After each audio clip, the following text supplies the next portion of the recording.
So because it's so hard to find hand sanitizer, this person, you guys know me, I'm gonna make my own. And I'm going to be using 91% alcohol. And I have aloe vera. I have some here from Walgreens. I have some from CVS. And I have another batch here. Now, we had aloe, lucky for me, we had aloe vera at home. So take a look at what I come up with.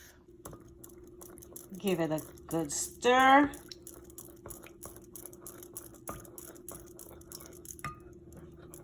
I put what I made in the empty bottle, and as you can see, the consistency.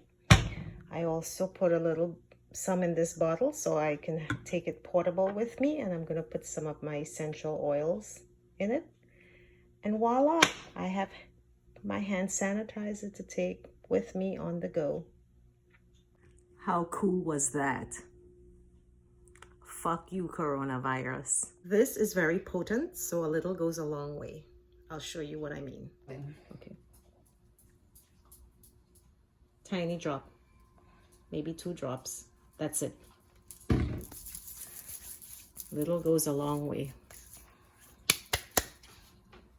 The end.